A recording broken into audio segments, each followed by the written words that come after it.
Bourke. How are you going today? Very well. Thank you for having me. It's great. Yeah, we've had a blast listening to your songs as well. Thank you. I'm glad I got through it. Yeah, we did.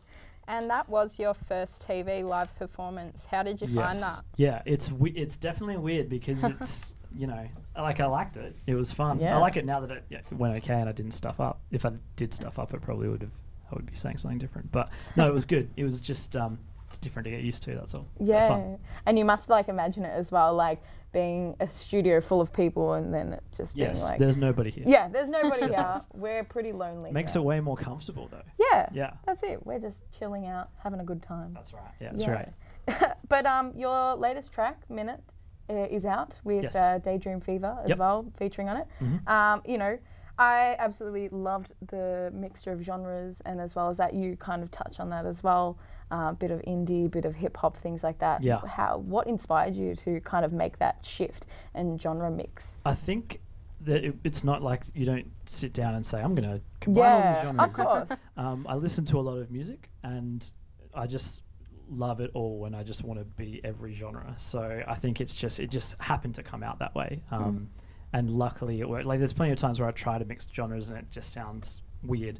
But in this particular case, I think it kind of had enough of everything that it worked okay, the perfect mix. But yeah, it just came out like that. There's not really a plan. I think I probably listened to too much music. That's the problem. Yeah, and I think if you plan it out too much, then you kind of overthink it, and then it just doesn't come out the way that you want it to be. Whenever I've said, oh, I'm going to try and do this, it's always terrible. Yeah. So it's definitely better to just let it come out how it will. Yeah. And Yeah, when did you know you wanted to become a loop artist? When I bought a loop pedal, there weren't like loop artists weren't.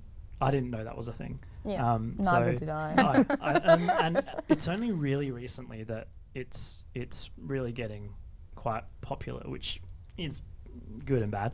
But for me, it was when I first got the loop pedal, it was just a way of being able to do a little bit more with just myself. So rather than being like, you know, an acoustic guitar and vocals, it just gave me a bit more of a scope to play with. So I could have beats, I could make songs a bit more interesting. It was purely just to try and synthesize more than just, you know, one person. Yeah, that's right. And I think with loop as well, it works really well. And like you said, it kind of gives you more freedom to do different things as well. Yeah. Yeah. Well, Minute's a perfect example. I decided I wanted to have a song without guitars, and the loop pedal allowed And it me worked to do perfectly. that. Yeah. So Yeah. okay, Yeah. Yeah. And obviously, you know, being in the music industry from 15 as well, you've been, you know, inspired by a lot of different people. You know, what... I don't know if I could say from Yeah. 15. Like when, as a 15-year-old, I was not in the music industry Oh, yeah. remotely. But Well, you I've know- been playing since. Yeah, then, so yeah. that's right, yeah. But you've obviously been It took a inspired. few years. Oh, of course, no. I mean, I wish I was in the music industry from 15. I mean, you'd be a pretty cool kid. Yeah. Yeah. Totally. I would have been the worst professional musician at 15. It would have been I horrible. think anyone. Well, there is that, like, the yodeling kid. Like, he's doing really well. I don't know how old he is, but he's like 11 or something. Natural talent, right? Yeah, that's it.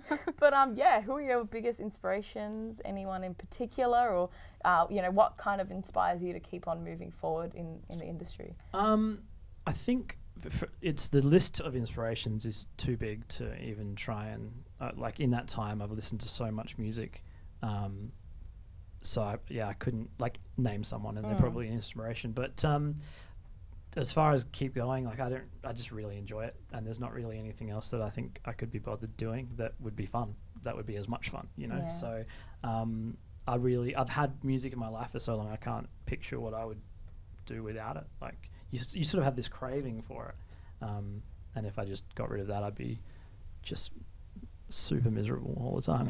Yeah, Yeah. definitely. And since you released your debut EP, Islands, in 2015, how has your music developed or changed since then? It's changed quite a lot, and it's changed mainly because with the EP I'm going to bring out later this year that Minute is from, I've been working with a production duo called 6-4, and they are just like amazing musicians, amazing people. They come from like a hip hop soul background, so with them producing the music, it's kind of not only changed the genre, but I also gave them some pretty different stuff anyway to see if I could do it. and they helped me do it. So whereas the first EP was far more guitar based, probably a little simpler, it was me just figuring out how to write songs with a loop pedal, whereas now it's like, you know, it's more full band focused, and yeah, the genres are there's definitely more genres. I've always like had hip hop and stuff like that because I love that stuff, but these guys just took it. I don't think any of us knew where it was going to end up, but we're happy with where it did end up. Definitely. So, yeah. And you've moved to Melbourne. Welcome, Yes. welcome. Thank you. Everyone's so nice here. Yeah. You know, if you could tell the audience where we can find you on social media, tell us, please. Yeah, I just work under my own name, so because I felt it was Why a bit not? pretentious to call myself something. Does that make sense? No, yeah, that makes complete sense. Yeah, so I asked the same question as well. it's not a very marketable name though. It's too like it's not cool enough to be like you wouldn't want it on a t-shirt, even though I have printed t-shirts. So just social media, Luke Carlino, Instagram, Facebook, Spotify, iTunes, all of that stuff.